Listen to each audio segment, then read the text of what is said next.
Hello everyone, my name is Zenitsu and I'm back with another Digimon video. So with the up-and-coming BT04 meta on the horizon and coming in close, I felt like it's important to highlight some of the new aspects that are going to be coming with the BT04 format, and today I'm going to be talking about the inclusion of the new starter decks. So with the launch of BT04, we are also going to be getting 3 new starter decks for black, green, and purple, and each of those starter decks are really good for their respective colors, adding lots of new powerful tools for the color to be playing around with. But it's important to identify which parts of each of the starter decks are really good and what you should be focusing on when you're picking up your starter decks, and identifying what are the better cards to utilize depending on the type of deck that you're going to be building. So I kind of laid out a generic list of 7 cards from each of the starter decks to kind of give you a base rundown on what are the best cards in each of the respective starter decks.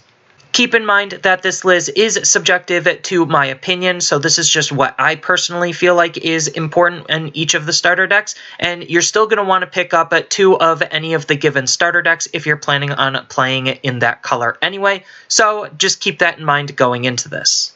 So going over what the picks are, starting with black, the black starter deck is going to be focused on upgrading the black blockers sub-theme. So usually each of the colors likes to play with a whole bunch of different aspects that just make up what the color is, and one of the big aspects to what black has been doing is playing around with the blocker ability to be a very defensive style of deck, so the black starter deck is definitely looking to upgrade that style of gameplay with a whole bunch of new and really powerful tools. So the first big thing that they got is a new Digitama. So Kaporimon is basically doing the exact same thing as the other version of Kaporimon, except this time it is playing with the blocker ability and not reboot ability by giving your blockers plus 1000 DP during your turn. So obviously if you're playing black blockers, you're going to want to pair it up with some reboot ability, so that way you could make sure that your Digimon is going to be as powerful as it possibly can, so that way it could both aggress and defend at the same time, and Kaporimon is definitely looking like it is a really good Digitama for just a generic DP boost to make your Digimon more aggressive during your turn. Next, we have Toy Agumon. So Toy Agumon is definitely looking like it is going to be a really good card for the black blockers deck, just because it has a really unique inheritable where during the end of the opponent's turn, if the opponent didn't attack with a Digimon this turn, then you get to draw 1 card. So this is a really unique timing in which the ability activates, and the whole idea of the card is to try to line up a whole bunch of blockers to stop the opponent from attacking, and because they didn't attack, you are then rewarded with some card draw, and this is really good for black as a whole, just because black doesn't have a whole lot of good ways of drawing cards or good abilities on its level 3s, so Toy Agumon is just looking to be a really good card for black overall, acting as a good card draw engine, especially in the black blockers deck. Next up, we have Commandramon. So Commandramon is definitely a really unique card just because it has some very powerful stat lines, and he's going into the D Brigades deck. So the D Brigades deck wants to play with as many different Commandramon as it possibly can, so the fact that we have a very aggressively statted Commandramon for that deck to be playing around with is definitely a huge plus on wanting to pick up the deck, so that way you have another Commandramon to play with the D Brigade style of gameplay, which is a different take on black, and that is going to be a more aggressive style of black deck. Next up, we have Dark Tyrannomon. So Dark Tyrannomon is the new stat line that a lot of the new blockers are going to be playing around with, where it is 6 to hard play, 1 to evo, and 5000 DP. So the previous generically decent blocker stat line for the level 4s was 5 to hard play, 2 to evo with 6000 DP. So this is just a more efficient blocker to digivolve up into, but again, it's still just acting as a good blocker regardless, but it does have some of its own strengths and weaknesses, so you might want to run both blockers, with this being a really good tempo blocker that you could just easily get out. Next up, we have Megidramon. So Megidramon is definitely a really good Digimon to be playing around with in black overall, just because it has the really powerful inheritable ability of giving whatever you're digivolving into the blocker ability. So if the Digimon didn't previously have blocker, well, now it will, so this will make your level 6s and level 7s that much more powerful, because you could stack in blocker, you could stack in reboot, and then you have synergies for both of those in the color of black, making your cards it's just very powerful and very threatening to deal with.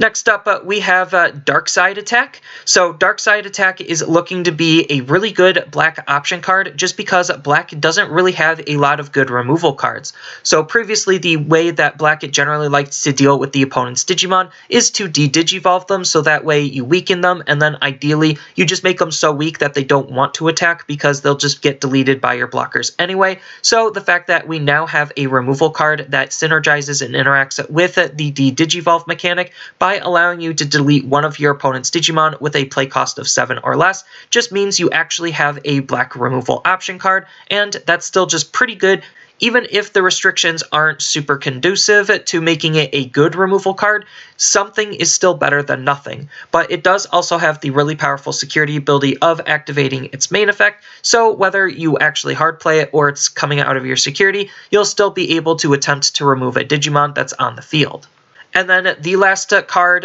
that's worth highlighting in the Black Blockers deck is going to be the new Black Tai Kamiya Tamer. So this is already just looking to be a really decent Tamer just because it's a very efficient Black Tamer to run. So it having a low play cost of 2 just makes it very easy to play. And on top of which it has a very powerful ability where during your opponent's turn, when you use the blocker ability to suspend one of your Digimon down, then you get to suspend this Tamer to unsuspend one of your Digimon. So this is just really powerful because the Digimon you're unsuspending could literally be anything. It could be a blocker, so that way you could utilize the blocker ability twice on one Digimon, or it could be just any of your other Digimon, so that way you could protect them from being attacked into. Regardless, the fact that you have a tie to just help unsuspend your Digimon during the opponent's turn is still just a very powerful ability to be playing with, mostly for black blockers, but it just has some really good applications that you could think about utilizing in various different ways,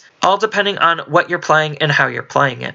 Next up on to the green starter deck. The green starter deck definitely looks like it is playing with everything that green kind of just wants to be playing, which is just trying to rest the opponent's Digimon down and make sure that your Digimon is as powerful as it possibly can be to make sure that it can attack into the opponent's Digimon and delete it that way. And that's kind of like how green generally likes to play, and green also plays around with the piercing ability, so that way when it's attacking and deleting the opponent's Digimon, then you're going to be gaining some additional benefits for doing so. So a lot of the green deck is going to be supporting that theme, and we definitely have some really good cards to help support that. So first off, we have a new Digitama in the form of Modimon, and this is pretty decent considering it is just a generic buff where while the Digimon is level 6 or higher, then it gets plus 1000 DP, so you really just don't really need to do much of anything other than just be level 6 or higher to get the benefit from this card. Next up, we have a new Palmon. So the new Palmon is looking to be a pretty powerful Digimon for green to be playing around with because it has this really nice inheritable ability of when attacking, if you're attacking an opponent's Digimon, then this Digimon gets plus 2000 DP for the turn. So plus 2000 DP is a pretty sizable boost, and we definitely want to utilize as many boosts in green, so that way we can make sure our Digimon are as strong as they possibly can when they're attacking into the opponent's Digimon, so that way we can make sure that theirs is deleted and ours doesn't. And on top of which, this isn't a once per turn ability, so if we have any ways of unsuspending our Digimon to get multiple attacks in, then this ability will trigger multiple times, thus making Palmon a really good rookie to be playing around with.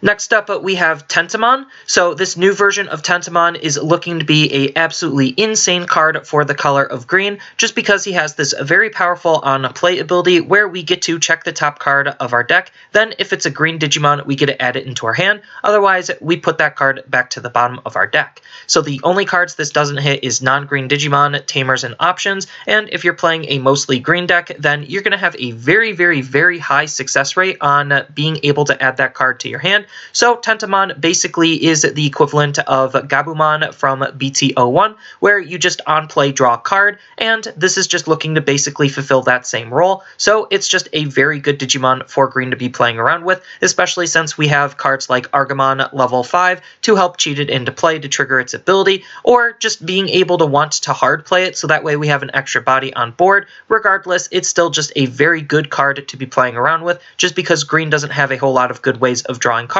and this is one of the best ways that we could draw cards. Next up, we have a new version of Kabuterimon, and this new version of Kabuterimon is going to be in that new stat line of blockers. So again, just 6 to play, 1 to Evo, 5000 DP, your stereotypical blocker ability with the ability on attack losing 2 memory. So it's just another really good blocker, and as I mentioned before with Dark Tyrannomon, it's just a very efficient card to digivolve up into to just have a very good blocker on field. Yes, it does have its own strengths and weaknesses, but it's still just a relatively good card to be playing around with overall. Next up, we have a new version of Mega Kabuterimon. So Mega Kabuterimon is definitely a very powerful Digimon for green to be playing around with. It is a little bit unfortunate that it evos for 3, considering a lot of the other really powerful level 5s that green has been playing around with can either reduce their evolution cost to 0 or digivolves for 2. So you do have to sacrifice a little tempo in order to run this card, but trust me, you're definitely going to want to run this card because he has just an absolutely insane inheritable ability of during your turn, once per turn, when this Digimon deletes one of the opponent's Digimon by battle and survives, then you get to trash the top card of their security stack. So yes, this is a green burn effect, and this is just looking to be really powerful because you could utilize this in so many different ways, and this is just a overall really good card to be playing around with, especially with piercing. So that way you could do piercing damage and Mega Kabuterimon's damage all at the same time, and again, it's just a very aggressive card to be playing with, just because the burn power is just super good to be playing around with. Next up, we have a new Hercules Kabuterimon. So this new Hercules Kabuterimon is looking to be a really good Digimon for green to be playing around with, especially on a budget of just buying 1 to 2 starter decks. So what this card is doing is, stat-wise, he just has your very stereotypical level 6 stat line, where he is evoing for 4, he has 12,000 DP, and you're almost never going to hard play him, but he does have 2 very powerful abilities of his own, that's making him stand out compared to a lot of other level 6s that green has access to. So the first one is he has the piercing ability natively, so that means whenever he's going to be attacking the opponent's Digimon and he lives, then he's also going to be doing a security check, so again, he's just fitting on theme with how green generally wants to be playing, and on top of that, he has the really powerful main ability of Digiburst 2, where you trash 2 of this Digimon's Digivolution sources to utilize the following ability, and the ability you would be utilizing is to suspend one of the opponent's Digimon down. So the whole intended purpose of the card is to utilize the Digiburst ability to suspend one of the opponent's Digimon down, and then while it's suspended, you get to attack into it with Hercules Kabuterimon. So this is really good for a couple of different reasons, because in BT04, we know that green is playing with the Digiburst mechanic, so Hercules Kabuterimon just already having Digiburst means that he's already going to have lots of synergy with those cards, and the fact that he just has his own built-in way to suspend the opponent's Digimon to make sure that he could always deal piercing damage is just also really, really powerful to be playing around with. And then the last green card that I'm going to be highlighting is going to be Needle Spray. So Needle Spray is just a really fantastic new option card because the first half of the card is basically Flower Cannon. So Flower Cannon has a 2 cost to play and main ability of suspending one of the opponent's Digimon down, and Needle Spray, as I said, is basically doing the exact same thing. The only difference between Needle Spray and Flower Cannon is in the security ability, but I generally like what Needle Spray is doing in its security a little bit more than Flower Cannon. Even though Flower Cannon does have a higher ceiling, it also has the potential of doing absolutely nothing, where Needle Spray at worst is going to be able to add itself back to your hand, and it also has the added benefit of being able to potentially utilize its main ability to suspend one of the opponent's Digimon down. So this is still looking to be a relatively good option card for green to be utilizing, whether you're using both Needle Spray and Flower Cannon, or you're just using Needle Spray. It's still a very powerful option, just because it's doing everything that green wants to be doing, of making sure that your opponent's Digimon gets suspended. And lastly, onto the purple deck. What the purple deck basically is doing is kind of like an introductory into purple. This deck is literally utilizing almost all of what the purple tools have been playing around with before. So we have a little bit of mill, we have a little bit of draw and discard, we have a little bit of grave res or trash res, and we have a little bit of self-sacrificing. So this deck literally is doing just everything that purple likes to be doing, and as such adds a whole bunch of new powerful tools to each of those individual strategies.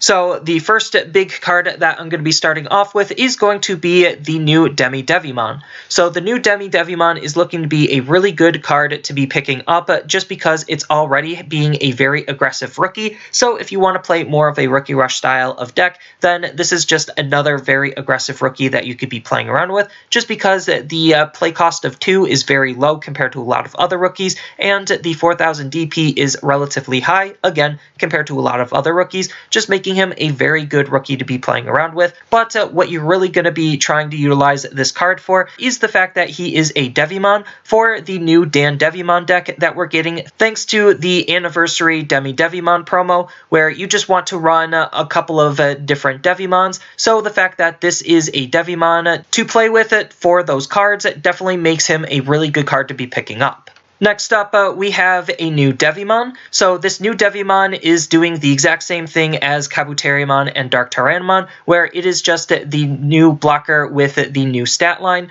So it's just looking to be really good for that as well. One of the big cons to the card, though, is it is more susceptible to removal, but it is a very tempo-efficient blocker. So those are kind of the pros and cons to which ones you want to run. But the fact that you could run multiple blockers is still really good. And on top of which, as I mentioned before with the Devimon, it's really good in the new Dan Devimon deck just because it is another Devimon that you could be running, and the fact that it has a blocker ability pairs up nicely with any on-delete ability to de-incentivize the opponent from actually having our Digimon be deleted, and having blocker just makes it that much easier for us to delete our Digimon, so that way we could just chump block and then have it be deleted to trigger the on-delete effect. So it's just looking to be a pretty powerful card, not only just because it's a new statted blocker, but it also has very high synergy with the new Dan Devimon deck.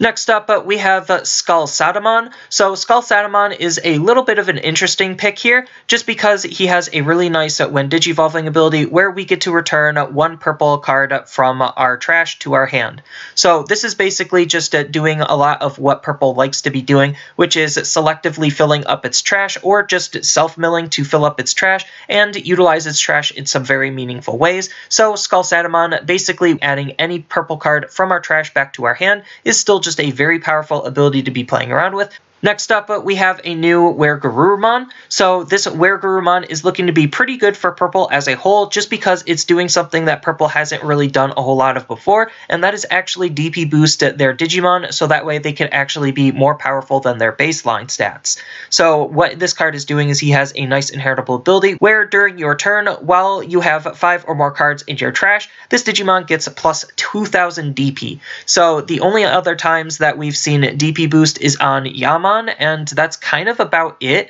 So it's definitely nice to see that we have some more ways to DP boost our Digimon, so that way our Megas can be as powerful as they possibly can be. Next up, we have Cresgarurumon. So Cresgarurumon is looking to be an absolutely insane card just because of all of the different things that we could do with this card. So the first big thing to note is he has some very basic stat lines, but the fact that he is a purple level 6 with 12,000 DP is already pretty huge, considering purple, again, doesn't have the most powerful of level 6s. So the fact that he has 12,000 already makes him very, very good. And on top of which, he also comes with the nice Security Attack +1 ability, so purple isn't also known for dealing lots of damage, so making sure that we have Cresgarurumon to make sure that we could deal as much damage as we possibly can with his Security Attack +1 is really nice, because we could pair him up in some very unique ways to do a whole bunch of damage, just because he does have that Security Attack +1. And then on top of which, he does have his own main ability of Digiburst 2, so purple isn't exactly playing around with a whole lot of Digiburst, but the fact that they do have a little bit of Digiburst support definitely makes this ability really good. And what his Digiburst ability is doing is you get to play 1 level 3 purple Digimon from your trash for free. So this is already just really good because you could actually utilize any of those level 3s on play abilities, so that way you can make some very powerful combo plays happen, and that's just what's making Cresgarurumon already just be very good, is all of his combo potential. Next up, we have a new option card in the form of Deathclaw. So Deathclaw is looking to be an absolutely insane option card for purple just because of how powerful this card is. So what this card is doing is it already is being a hyper efficient card, only costing 1 to play, and it has the main ability where we get to delete one of our Digimon to delete one of the opponent's level 4 or lower Digimon. This is really good because deleting one of our Digimon allows us to put whatever we want on our field into the trash in case we need to put cards into our trash, and on top of which it allows us to trigger any of our on-delete abilities very efficiently and very easily, so that way we could actually utilize our on-delete abilities when we need them, and on top of which it's also deleting one of the opponent's level 4 or lower Digimon. Most of the time you're going to end up deleting a blocker, but the fact that it could delete any level 4 or lower Digimon is still just very powerful because it's still some form of removal, and removal is always good. And then on top of all that, to even make this card crazier, is the fact that it has a really good security ability of being able to delete one of the opponent's level 4 or lower Digimon. So even though this card doesn't add itself to the hand, the fact that even in the security it could still act as some very solid removal is still making it a very threatening card to be playing around with against the opponent. And then the last card that I'm going to be highlighting for the purple deck is going to be Nailbone. So there's a couple of interesting things that's making Nailbone stand out compared to a lot of other purple options. The first is its cost of 7. So we know that the purple Metal Garurumon likes to interact with option cards that cost 7 or below. So the fact that this is a potential target for the purple Metal Garurumon promo definitely makes it already a really interesting card to be thinking about playing. But on top of which, it does have synergy with some of the cards in the deck already in the form of Drachmon, where Drachmon gets to target a option that has a play cost of 7 or 1. So it's definitely a really solid target for a card like Drachmon. So there's just already a whole bunch of other cards that we could think about utilizing just because this card has a play cost of 7. Even though 7 does seem like a lot, the effect is still very powerful where you get to play 1 level 3 purple Digimon and 1 level 4 purple Digimon from your trash for free. So the only drawback is you don't get any of their on-play effects, but that's kind of normal for purple, and they don't normally get their on-play effects outside of a couple of special cases, but regardless, being able to res 2 bodies is still just very powerful, and depending on what other cards you're utilizing, you could make some really interesting combo plays possible. So that's already just making this card a very good card to be running, on top of which it has a nice security ability of allowing you to play a level 4 or lower purple Digimon from your trash for free, so it's also acting like a security Digimon, and purple definitely likes to have ways of filling up its trash to pick whatever one it wants, so that way you'll have a surprise Digimon and you can utilize that surprise Digimon in more powerful and meaningful ways. All making this card just a very powerful card to be playing around with for basically any purple deck.